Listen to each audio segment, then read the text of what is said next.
कहानी के स्टार्ट में हमें हमारे मेन कैरेक्टर केंजी को दिखाया जाता है, जो बहुत ही हेल्पफुल होता है और सबकी मदद करता रहता है। बाकी दिन की तरह जब वो स्कूल जा रहा था तब उसे कुछ आवाज सुनाई देता है। जब वो जाता है तो कुछ बुलिस को देखता है जो केंजी के क्लास के एक बच्चे को बुली कर रहे होते हैं। तभी वो बुलिस केंजी को बुलाते हैं और उसे बोलते हैं, हम जिसे बुली कर रहे हैं इसकी मदद नहीं है और इसके पास इसकी माँ के बस एक ही पिक्चर है जो हम फाड़ने वाले हैं, क्योंकि इसके पास हमें देने के लिए एक भी पैसे नहीं है। और अगर केंजी इन पिक्चर्स को नहीं खरीदेगा तो वो बुलिस उसकी माँ के इकलौते पिक्चर्स को सच में फाड़ देंगे। केंजी उन बुलिस से बात करने की कोशिश करता है मगर उसकी बात नहीं सुनते। फिर केंजी उन बुलिस को $100 निकाल कर देता है। तब जाकर पुलिस उस बच्चे को छोड़ते हैं। उसके बाद वो पुलिस पैसे लेके चले जाते हैं। वो बच्चा केंजी को थैंक्स बोलता है और उसे बोलता है तुम बहुत ही काइंड हो। ये सुनकर केंजी खुश हो जाता है और उसे देखकर स्माइल करता है। फिर वो बच्चा केंजी से पूछता है कि तुम इतने दयालु क्यों बन रहे हो। इस बात पर केंजी बोलता है ये तो मेरा फर्ज था, हमें दूसरों की हमेशा मदद करनी चाहिए और इसके भी कुछ रीजन है। और स्कूल पहुंचने पर सारे बच्चे उससे खुशी खुशी हेलो बोलते हैं और साथ में एक सुंदर लड़की भी उसे हेलो बोलती है जिसका नाम सूजन होता है, जिसे देखकर केंजी खुश हो जाता है। फिर वो लड़की केंजी से हेल्प मांगती है ताकि वो दोनों मिलकर कूड़े को बाहर फेंकाए। रास्ते में सूजन केंजी की तारीफ करती है क्योंकि केंजी क्लास के सब बच्चों की हेल्प करता रहता था। तभी हमें उन बुलिस को दिखाया जाता है जो केंजी के पैसों से मजे कर रहे होते हैं। तभी उनमें से एक बंदा जिसका नाम जोंग होता है वो सूजन को बुलाता है। सूजन डरते हुए जोंग को हेलो बोलती है। सूजन थोड़ी डरी होती है जिससे केंजी को लगता है कि जोंग सूजन को धमका रहा है। जोंग उसे फिर से बुलाता है और केंजी को वहां से दफा होने को बोलता है। केंजी वहां से नहीं जा रहा होता है और वहीं खड़ा होता है। फिर सूजन केंजी को बोलती है तुम्हें टेंशन लेने की कोई जरूरत नहीं है, मैं ठीक हूँ, तुम यहाँ से चले जाओ। केंजी सोच रहा था कि उसे क्या करना चाहिए, क्या उसे अपने अंकल को बुलाकर लाना चाहिए, क्या होगा अगर मेरे जाने के बाद वो लोग सूजन को परेशान करने लगे। फिर थोड़ी देर बाद बाकी के पुलिस भी वहां से चले जाते हैं और वहां पर सूजन और जोंग बचते हैं। फिर सूजन जोंग से बोलती है कि मैंने तुम्हें कितनी बार कहा है कि तुम मुझसे स्कूल में बात मत करना। तब हमें पता चलता है कि ये दोनों एक दूसरे को डेट कर रहे हैं। फिर हम देखते हैं कि केंजी अभी भी वहां छुपकर उन्हें देख रहा होता है। ये देखकर वो शॉक हो जाता है और साथ में नाराज भी। वो क्लास में आ जाता है। उसे ऐसा फील हो रहा होता है कि जैसे उसके साथ स्कैम हुआ है। वो सब देखने के बाद केंजी की आंखों में लगभग आंसू थे। वो स्कूल ओवर होने के बाद सूजन से मिलने की सोचता है क्योंकि उसे सूजन से कुछ बात करनी थी। और स्कूल खत्म होने के बाद जब सूजन और केंजी एक साथ घर जा रहे होते हैं तब केंजी सूजन से पूछ लेता है कि क्या तुम जोंग को डेट कर रही हो। इस बात पर सूजन थोड़ी सी डर जाती है और हाँ में जवाब देती है और बोलती है हमने अभी अभी स्टार्ट करा है। इस बात पर केंजी शॉक हो जाता है। फिर हमें एक फ्लैशबैक दिखाया जाता है जहाँ सूजन के पिता नशे में धुत होने के बाद सूजन को ढूंढ रहे होते हैं जो घर से भाग गई थी। सूजन के पिता नशा करने के बाद उसे पीटते थे। फिर हम केंजी और सूजन को देखते हैं जो एक साथ कहीं छुपे हुए थे। फिर सूजन केंजी से कहती है मैं कभी अपने पिता जैसे आदमी से शादी नहीं करूंगी, मैं एक दयालु आदमी से शादी करूंगी, बिल्कुल तुम्हारी तरह। और इसी वजह से केंजी अब तक दयालु बन रहा था। अब हमें प्रेजेंट में दिखाया जाता है। केंजी सूजन को बोलता है लेकिन तुमने तो पहले कहा था कि तुम किसी ऐसे आदमी से शादी करोगे जो दयालु होगा, और जोंग तो इन सबसे कहीं दूर है। जोंग दयालु तो छोड़ो, वो लोगों को धमकाता रहता है। इस बात पर सूजन कहती है मैंने पहले एक काइंड आदमी को डेट किया था लेकिन वो बहुत ही ज्यादा बोरिंग था, पर दूसरी और बुरा आदमी जोंग वो ज्यादा अट्रैक्टिव और इंटरेस्टिंग है। ये सब सुनने के बाद केंजी शांत था। केंजी की इतने सालों की मेहनत बेकार गई। केंजी थोड़ा मायूस हो गया था ये जान के कि सूजन को अच्छे लोगों की परवाह नहीं थी और अब सूजन बुरे लड़कों में थी। कुछ भी समझ न आने के कारण केंजी सूजन का हाथ पकड़ लेता है और उसे अनाप शनाप बोलने लगता है कि मैं जोंग से भी ज्यादा मतलबी हूँ, मैं अब तक बस अच्छा बनने की एक्टिंग कर रहा था, मैं बुरा नहीं एक गैंगस्टर हूँ, मेरे रगों में गैंगस्टर्स का खून बहता है, मैं एक बहुत ही बुरा इंसान हूँ और आज तक मैं बस एक एक्टिंग कर रहा था, मेरा पूरा परिवार गैंगस्टर है। ये सब कहते कहते केंजी की आंखों से आंसू निकल रहे थे और वो रोते रोते पूरी बात कह रहा था और सूजन को बस ये मजाक लग रहा था और सूजन उसे देखकर हंसती है और उसे एक अच्छा इंसान बोलती है। सूजन को लगता है कि केंजी को बस उसकी टेंशन है कि वो एक बुली को डेट कर रही है, इसीलिए वो उसे हाथ मिलाती है और आगे चलने लगते हैं। वो दोनों अपने घर की तरफ जा ही रहे होते हैं तभी जोंग पीछे से उन्हें बुलाता है। जोंग आकर सूजन को अपने साथ ले जाता है और केंजी को सूजन के साथ रहने के लिए मना करता है। इस बात पर सूजन जोंग को रोकती है और केंजी को साथ चलने को बोलती है और चलते चलते सूजन जोंग से फ्लर्ट कर रही थी। ये सब देखकर केंजी उन्हें सह नहीं पाता। केंजी वहीं रुक जाता है और सोचने लगता है ये सब क्या हो रहा है, आखिर ये क्यों हो रहा है। केंजी ने अपने पिछले 10 साल एक काइंड पर्सन बनने में निकाल दिए थे जो कि किसी काम का नहीं था, इसीलिए अब वो एक गैंगस्टर बनेगा। और जब वो कह रहा था कि मेरे रगों में गैंगस्टर का खून बहता है तब वो बस मजाक नहीं कर रहा था। अब हमें केंजी के घर का सीन दिखाया जाता है। सारे गैंग मेंबर्स उसके सामने झुकते हैं। उसका जो हाउस होल्ड होता है वो एक गैंगस्टर होता है। केंजी सूजन को दिखाना चाहता है कि असली गैंगस्टर क्या होता है। फिर वो अपने अंकल के बारे में पूछता है और गेट तोड़ते हुए उनके रूम में जाकर बोलता है मुझे अब गैंगस्टर बनना है, उसमें मेरी हेल्प करो। उसके अंकल को कुछ नहीं पता होता कि आखिर चल क्या रहा है और उसके साथ क्या हुआ है, लेकिन उसके अंकल उसे देखकर बहुत ही ज्यादा खुश होते हैं और एक डेविल स्माइल करते हैं।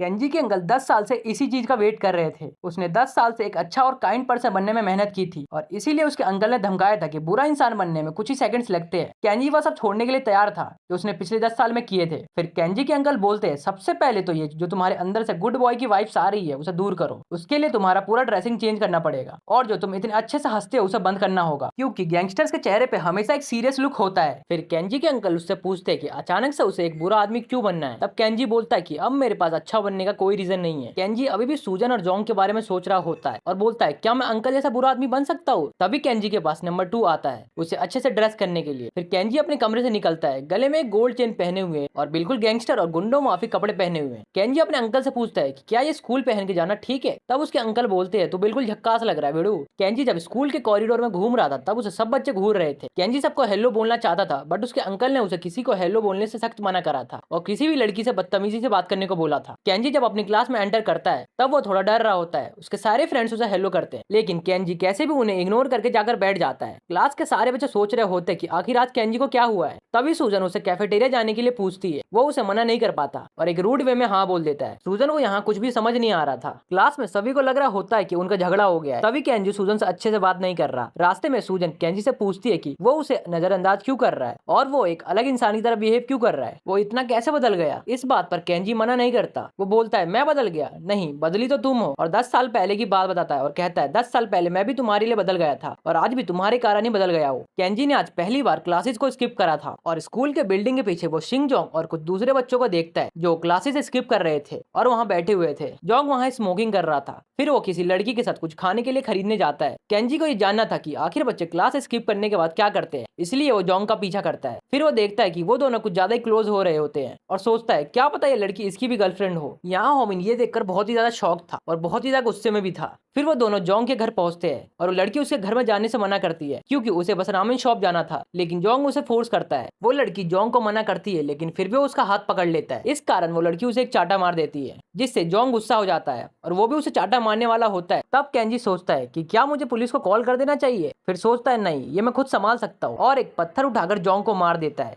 लेकिन वो पत्थर सीधा जाकर उस लड़की को लग जाती है। फिर भी केंजी यहाँ नहीं रुकता। वो एक और पत्थर उठाता है और एक जोंग को मारता है जो सीधा जोंग के जाके सर पे लगती है और जोंग नीचे गिर जाता है। जब तक जोंग सोचता है कि ये क्या चल रहा है तब केंजी आता है और उस लड़की का हाथ पकड़कर भागने लगता है। तब जोंग उसे मारने की धमकी देता है लेकिन उसे पता नहीं चलता कि आखिर ये है कौन। वो लड़की भी केंजी पर चिल्लाती है उसे मारने के लिए, लेकिन वो समझ जाती है कि केंजी बस उसकी हेल्प करना चाहता है, इसलिए उसके साथ भागने लगती है। फिर वो कहीं रुक जाते हैं। केंजी को कुछ समझ नहीं आ रहा था कि अब वो करे क्या। फिर उस लड़की को कुछ बैंडेजेस देता है और सिचुएशन को समझाने की कोशिश करता है, लेकिन वो लड़की समझ चुकी थी और उससे मजाक करती है। फिर वो केंजी को अपना नाम बताती है। उसका नाम याई होता है और उसी क्लास में पढ़ती है, लेकिन वो केंजी को उसके अपीयरेंस के कारण पहचान नहीं पाती और शॉक हो जाती है क्योंकि उसने उसके बारे में सुना था कि केंजी एक काइंड बच्चा है जो सबकी हेल्प करता रहता है। केंजी उसे समझाने की कोशिश करता है कि वो बिल्कुल भी काइंड नहीं है, वो बहुत ही मीन है और उसने उसकी हेल्प इसलिए करी क्योंकि वो एक सीरियस सिचुएशन में थी। फिर केंजी उससे पूछता है कि क्या तुम्हें भी जोंग जैसे बूढ़े लड़के पसंद है। तभी आई बोलती है मुझे वैसे लड़के पसंद है जो अपनी मन की करते हैं, बिल्कुल आजाद परिंदों की तरह। तब केंजी सोचता है पता नहीं यार मैं उस जैसा घटिया इंसान बन सकता हूँ। और इधर याई बस हंस रही थी। तभी याई को जोंग का कॉल आता है। तब केंजी अपने बारे में बताने को मना करता है। जोंग इधर बहुत ही ज्यादा गुस्से में था और वो उससे पूछता है कि उस समय तुम्हारी हेल्प किसने करी थी। उसने हमारे स्कूल की ड्रेस पहनी हुई थी। लेकिन याई उसे धमकाती है कि अगर वो फिर से बदतमीजी करेगा तो वो पुलिस को कंप्लेंट कर देगी और फोन काट देती है। याई खुद पुलिस के पास नहीं जाना चाहती थी क्योंकि वही थी जो जोंग के पास पहले गई थी। फिर वो केंजी को थैंक्स बोलती और वहां से चली जाती है। फिर केंजी के दोस्त उससे पूछते कि आज तुम बड़े चमक रहे हो और बिल्कुल जोंग की तरह लग रहे हो। इस बात पर केंजी खुश हो जाता है क्योंकि वो उसी की तरह लगना चाहता था। ये देखकर केंजी के दोस्त शॉक हो जाते हैं। तभी आई उसके पास आती है और उसके साथ लंच करने लगती है। तब केंजी वहां से उठकर चला जाता है क्योंकि वो नहीं चाहता था कि उस इंसिडेंट के बारे में किसी को पता चले। फिर आई भी वहीं से चली जाती है। ये देखकर उसके दोस्त खुश होते हैं लेकिन अंदर से बहुत ही ज्यादा दुखी होते हैं और ये चीज हम उनकी फेस पर देख सकते हैं। याई अपने दोस्तों को भी बताती है कि केंजी ने उसकी हेल्प करी थी। फिर केंजी के टीचर उसके बारे में पूछते हैं कि वो आज क्लास में क्यों नहीं था। केंजी अपने टीचर को गुस्सा नहीं दिलाना चाहता था, इसीलिए वो पहले अपनी सारी ज्वेलरीज निकालने लगता है। फिर देखता है कि उसकी एक रिंग मिसिंग है और वो देख के वो बहुत ही ज्यादा डर जाता है क्योंकि वो रिंग उसके सेकंड अंकल ने दी थी और उसके सेकंड अंकल को वो रिंग उसके हेड ने दी थी। केंजी बहुत ही ज्यादा टेंशन में आ जाता है और इधर उधर देखने लगता है। फिर वो अपने डेस्क के नीचे देख रहा होता है। तभी वहां पीछे से सिंग जोंग आ जाता है और वो देखता है कि केंजी की पीठ बिल्कुल उस बंदे की तरह है और वो उसे मारने लगता है। केंजी को कुछ भी समझ नहीं आ रहा था कि आखिर ये हो क्या रहा है। फिर जोंग उसे पीछे से लात ही लात मारने लगता है। यहाँ सूजन बस उसे खड़े होकर देख रही थी। तब वहां येजी आ जाती है और उसे बोलते कि तुम्हें गुस्सा उस पर नहीं मुझ पर होना चाहिए।